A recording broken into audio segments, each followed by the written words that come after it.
Step into the realm of the paranormal on Till The Last Drop, a show that blends paranormal stories and events with a themed drink. So the subject of tonight's podcast is basically about aliens.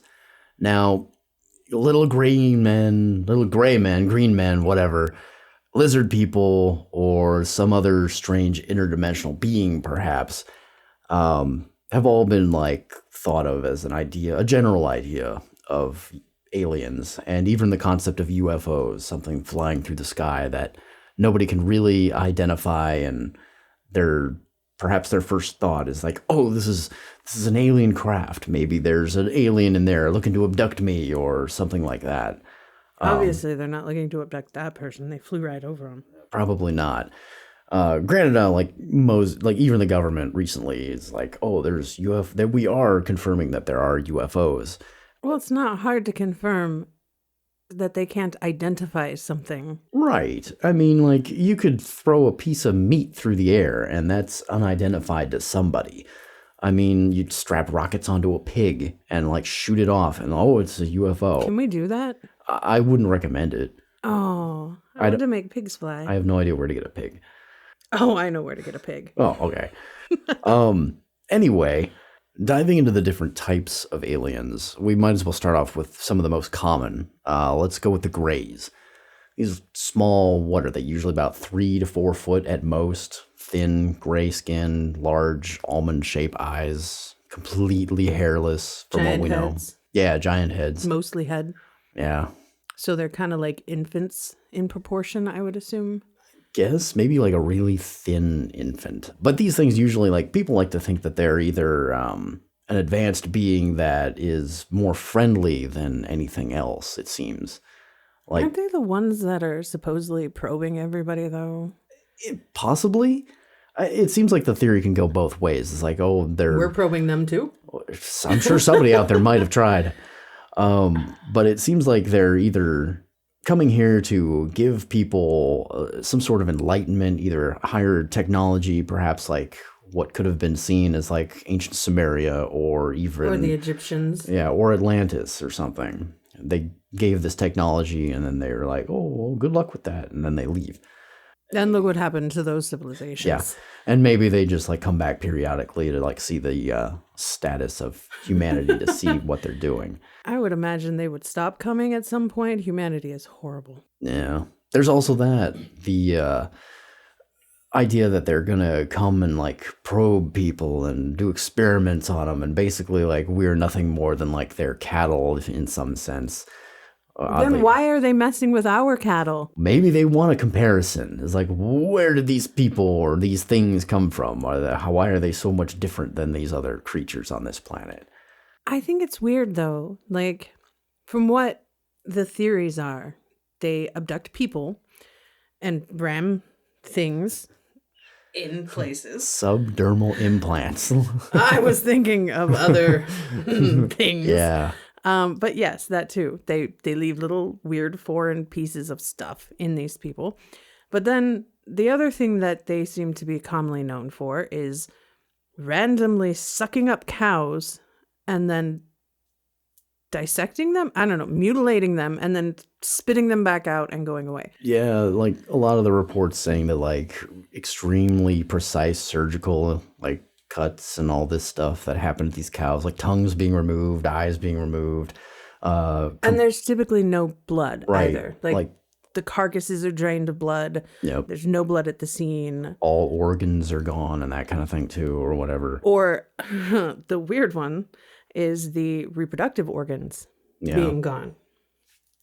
Come on, aliens, what's your deal? You're probing humans and taking our cattle's reproductive bits. Well, maybe they've evolved past a point of actual physical reproduction and they need something else. Oh, that's a disturbing thought. Hey, it is a disturbing thought, but maybe they just need something to embed their genetic information into start a cloning process. Maybe they're using cattle uterus as a womb. Maybe. I mean, that's not as disturbing. The thing that was disturbing to me was them doing weirdly somewhat sexual things to humans and cows, and species should not, Well, maybe they're closely more related to cows than they are to people, and that's why they abduct more cows.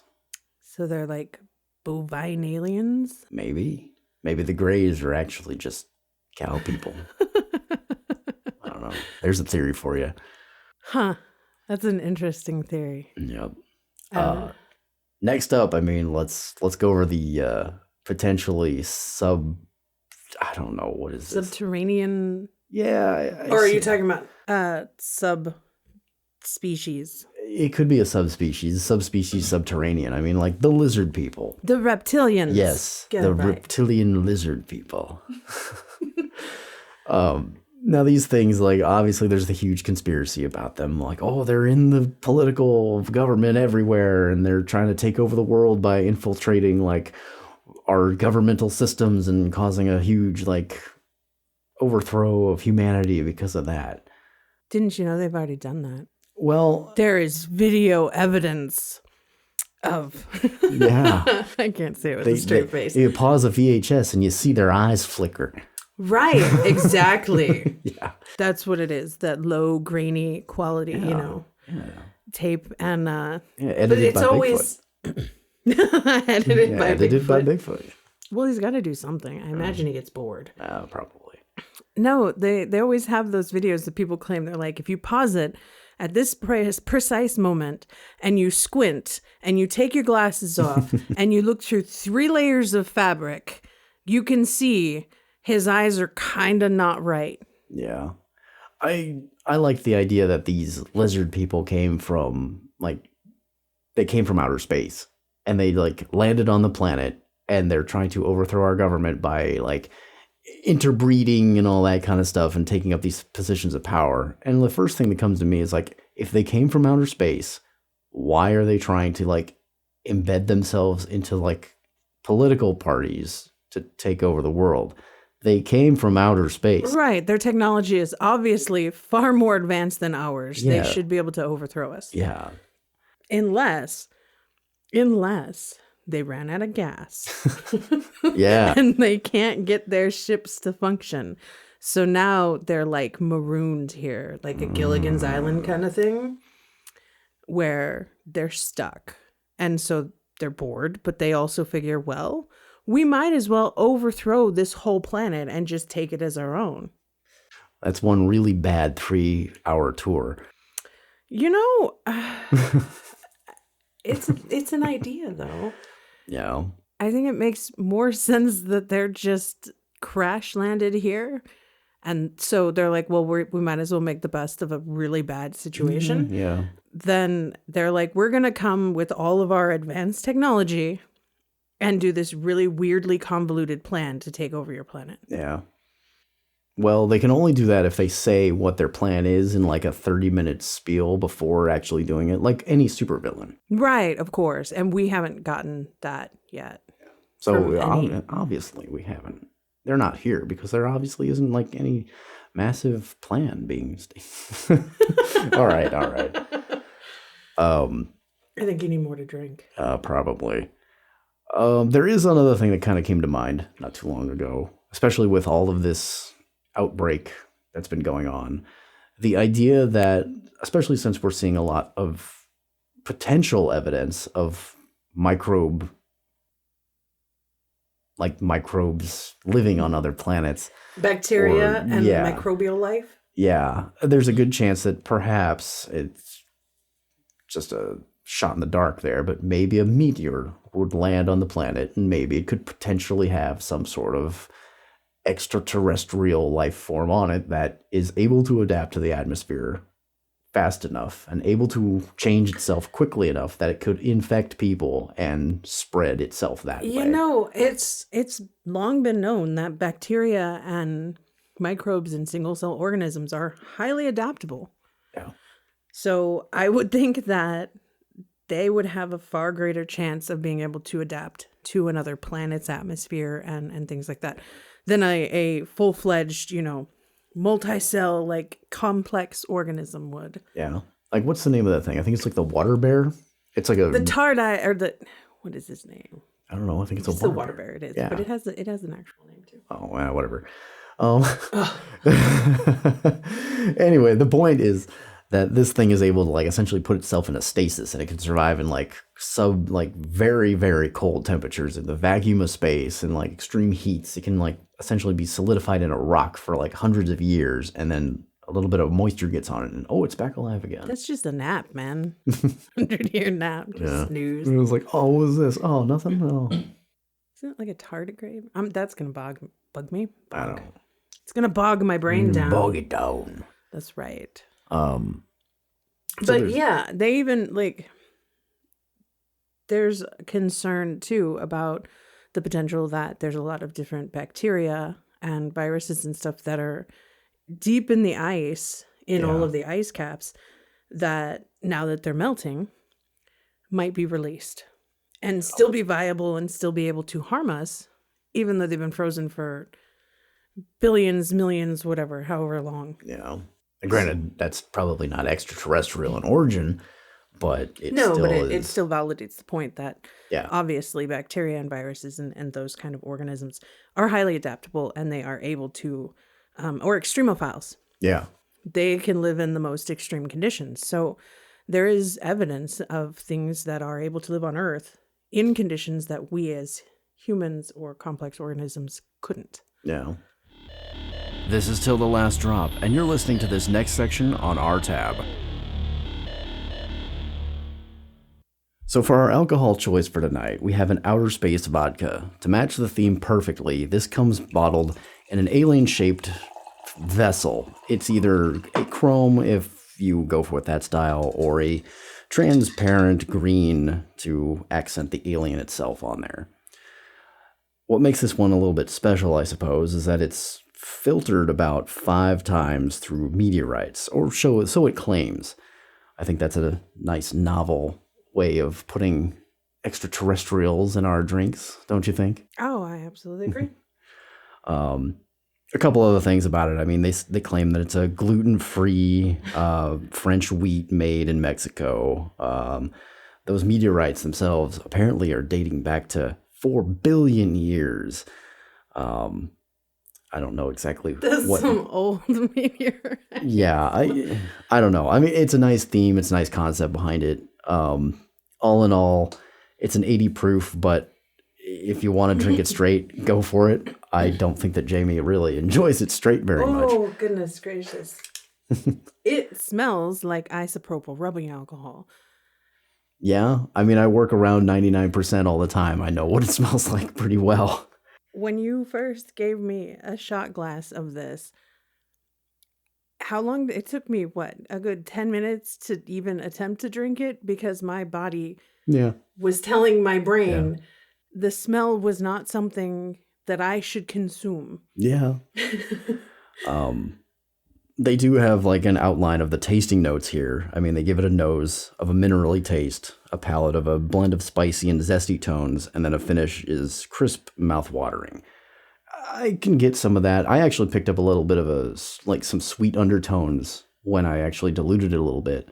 So I don't know exactly where that's coming from. Maybe I just had something else, like some other flavors mingle around or something. I'm not 100%. You had residual sweetness on your tongue. Yeah. I mean, I'm no like drink aficionado or anything like that. But I mean, I can kind of see where they're coming from. I did have that minerally taste like initially and all that too. So I had a burning, oh God, why did I do this taste? It's a very strong alcohol. I mean, it's vodka. Yeah. If you like vodka, it's a vodka. Yeah. Personally, I've never really gotten a lot of taste out of a vodka myself. Maybe it's just because it is such a normally pure spirit. I mean, I don't get... There are, obviously there's flavored vodkas. Yeah. And I've had a lot of experience with those. And again, they're flavored. So they taste like usually vodka, but with whatever flavor. I know I had a huckleberry vodka before that was really, really good.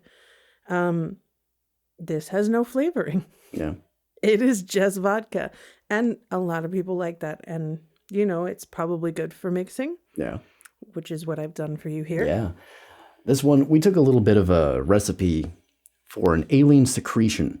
However, we did make a little bit of alterations in this case to incorporate the outer space vodka. Normally it takes 2 ounces of a coconut rum, 2 ounces of, what was it here? Do you remember what it was? Isn't it a melon liqueur? Yes. Like I used Midori? Yeah. So 2 ounces of a coconut rum, 2 ounces of Midori, and then normally 3 ounces of pineapple juice. Well, we tried the original recipe before. It had for me personally, it was too much on the coconut. The coconut did overwhelm the drink in general. Yeah. I think it was very heavy. And honestly, pineapple juice, once you have it, it's like, oh, okay, it's pineapple juice. So this time around, we substituted that out for peach. So I think that makes it actually, and it actually lightens up the color too. I think it's darker. It's deeper. It looks more like ooze to me now. Yeah. But if it's an alien secretion, it might be ooze. Yeah. I mean, obviously, this is thinner than what I would imagine would come out of an alien, but you never know. I'd rather not imagine what's coming out of aliens personally, but that's just me. And of course, a bit of an accent. They suggest putting a blue sugar rim around it. Now, obviously, our substitutions, instead of using the coconut rum, we went with the outer space vodka. We still used the melon liqueur and that peach instead of the pineapple. Yep. So I'll give it a taste and see if this is actually worth being an extraterrestrial finding, if you will. At Till the Last Drop, we'd like to hear your stories, not have you become the story. So please drink responsibly. It's a little medicinal. Yeah, I wonder what might be causing that. Yeah, I don't think that outer space vodka pairs very well With the fruity things? No, I think thinking of that, I'm thinking something cut, dry, and sterile. It's this is what it is, and this is what it has to be, and maybe as by itself it'll work, but I don't think that it'll work very well as a mix. So, however, I will keep drinking it. That one's yours. Yeah. I'm gonna clean out my shaker, and I'm gonna make myself one with the coconut rum again. You're welcome to give your opinion on this one. This scares me. This scares me more than a lot of things. It's better than it's straight, if that's what you're afraid of. There's not. That's not hard to do, I think, really. And watch out for the probe in there, too. Thanks. Yeah. I was wondering what that was. Well, I suppose, if you have enough of these, there would be a probe in general, wouldn't there? I'm sure somebody would think that. I'm going to try this drink now. All right. Oh, that's weird. Oh, it's not bad. It has a banana flavor. What? I think it tastes like banana. I didn't pick up any banana initially. I don't know. I tasted banana. Okay, I guess melon and peach equals banana. I don't know. That's the hint that I got was really heavy banana. Oh. You don't taste it? No. Well, I taste maybe it was the probe. It almost tastes too much reminiscent of say a melon medicine. So, I've never had melon medicine. Either have I, but I'm putting the flavors together. Gotcha. So it's like melon Robitussin? I guess. Maybe a Tylenol. Melon Tylenol. Yum. Yeah. No, I taste banana-y to me. I don't know. That's weird. Huh. It's not horrible. I would not order this myself and pay money. Well, I guess we paid money, but I would not. We're also not expert drink makers in any way. What are you talking about? Buying a thing of alcohol and putting it in a glass makes you a drink maker. No, I put it in my beautiful shaker. Yeah. So there's an extra step in there. Yeah. I think. Fine. You don't have to keep drinking it. No, I feel like I need to try the weird banana taste again. Oh, all right.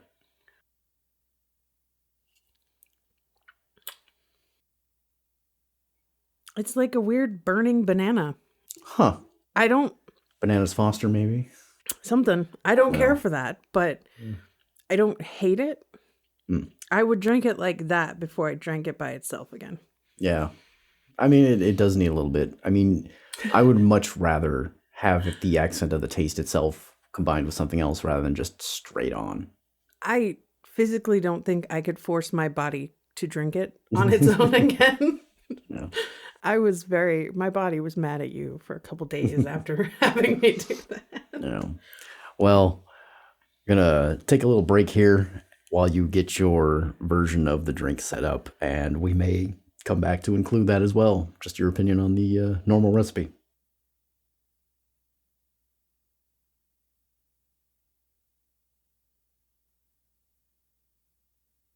All right, after that short little intermission, we decided to make up the second drink using a relatively normal recipe. Obviously, we're still using the peach juice on this one, but we're substituting out the outer space vodka for a coconut Malibu, I believe it was. Yeah, Malibu coconut rum. Yeah.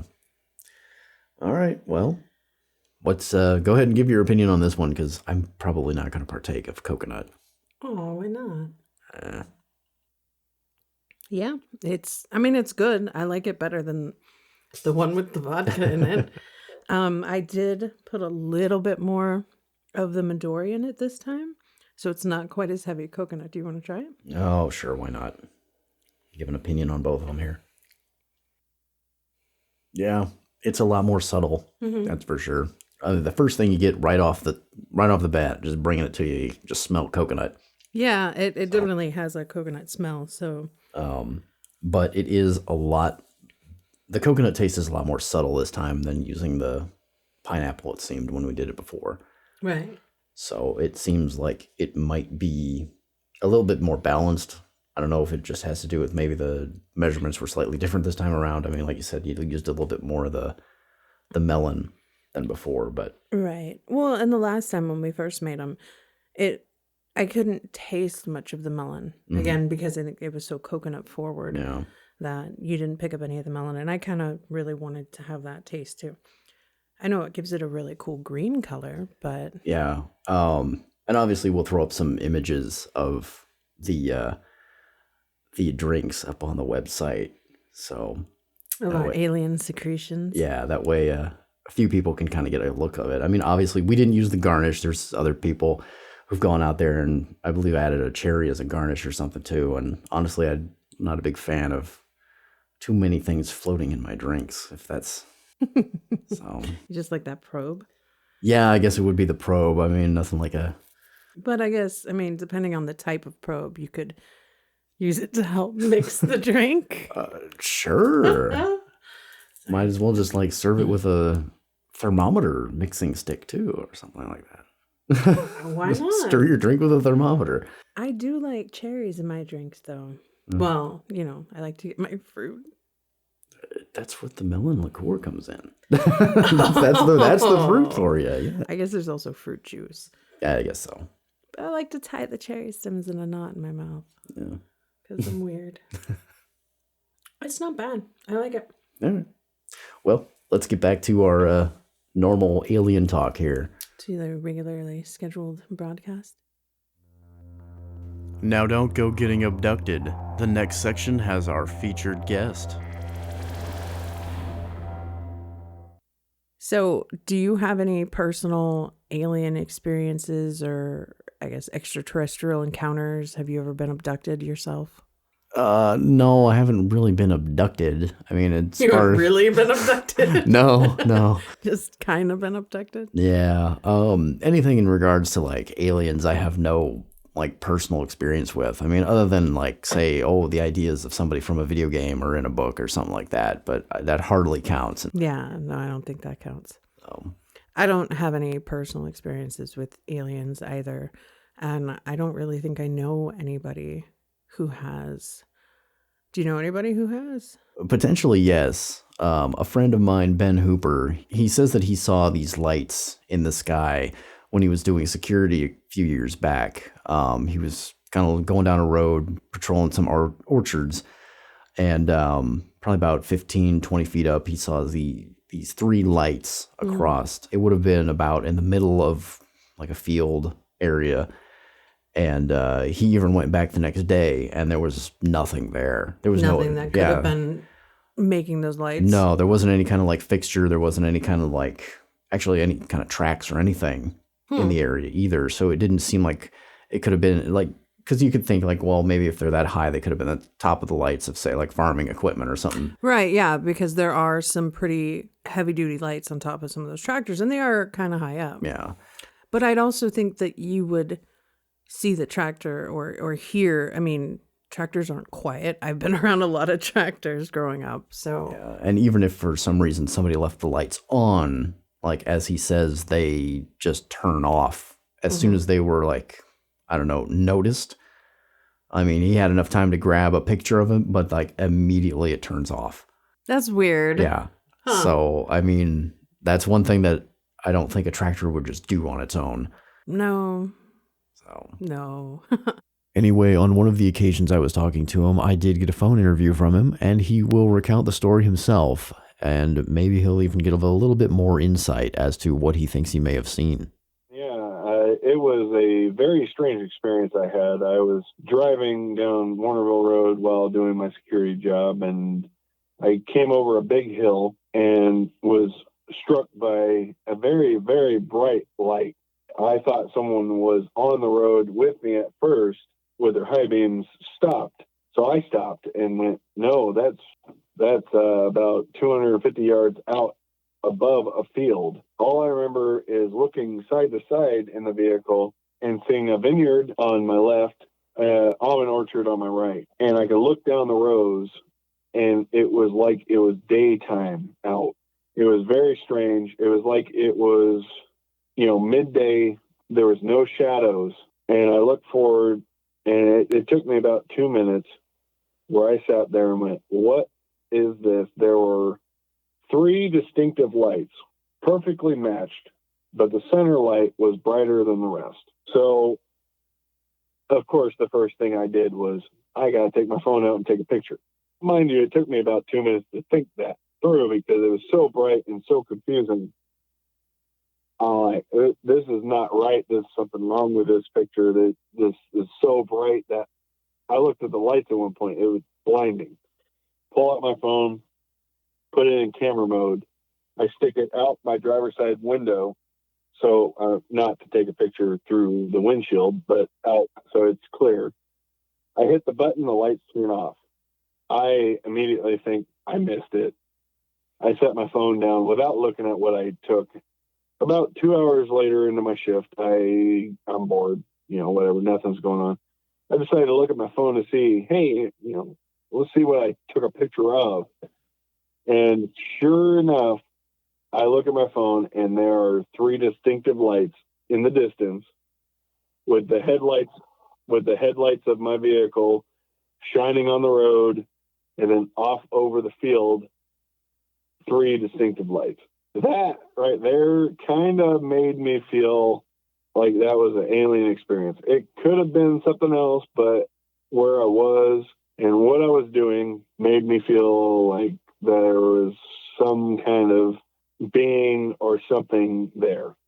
By the way, the next day, I made it a point to go take a picture during the day. The night picture compared to the day picture, and there's nothing out there. There's nothing on a pole that has a light that big.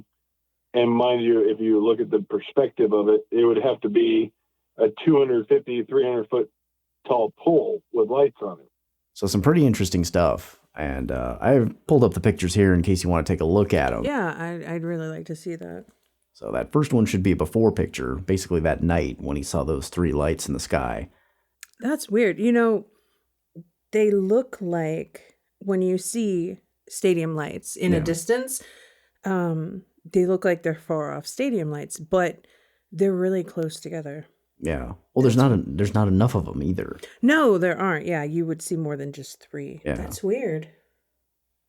Huh. And then the next one is, and there's really nothing that looks like it would have that sort of light on it. Yeah. That's really interesting. I wonder what it was. Yeah. Aliens. Yeah.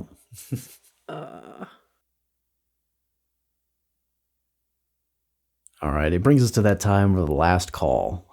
So we'll kind of just go over, we went over a little bit of the aliens that we know of, the Greys, the lizard men. The reptilians. And even the potential of like microorganisms serving as aliens if they fly down on a meteor of some sort. Serving as aliens. Yeah, we had a nice, well, I don't know. You probably wouldn't call it a nice drink, but Part of it was nice. I liked the alien secretions. It went down quite nice. yeah. The vodka isn't bad, but like I said before, dilute it a little. Over ice is probably the best way to go about that straight. You had it over ice and you said it was better. I'm not saying it's bad. It's definitely vodka. Yeah. And so Let's each their own on that one. I mean, right. I mean, if you're a vodka lover, then I would definitely give it a shot, especially if you are a vodka lover who likes alien things. Yeah. I mean, it's pretty cool. It is a very neat, unique bottle. yeah, it's definitely interesting, especially since you can probably even taste those meteors. It's a hearty vodka with that nice meaty taste. I was of gonna say meteors. it's meteors. Yes. It's meteors. Yep. And anyway, then we had that interview from Ben Hooper himself claiming about those lights in the sky that are unexplained. So, And I think that was actually a really interesting account. And I mean, I guess technically it's potentially a UFO because it is unidentified. Yeah. It seems like it's flying above the ground. And clearly it's some sort of object that has lights, Yeah. or the lights themselves are objects. So he did yeah, see a UFO. that's a UFO. Whether it be containing aliens or not, we don't know, but it does fall under the UFO category. That is correct. So, anyway, if you like what you hear, go ahead and look for us on Facebook. We have a page, Till The Last Drop. We have a somewhat of a Twitter account, but it's mostly linked just to give some updates. But the big one is that we actually have our website up, and it's active currently, tillthelastdrop.com. We try to give as many updates as we can. I know recently it has been a bit of a challenge to get content out on a timely basis just because we have a lot of delays due to the current situation at hand. Without saying too much, I'm aware that a lot of people are aware of what it is, and Right. I know like it's a pretty sensitive subject. And without saying much more, thank you for being patient with us, and thank you for listening to the content till the last drop. Thank you for listening till the last drop. For more paranormal experiences served up with a themed drink, check us out wherever you listen to podcasts.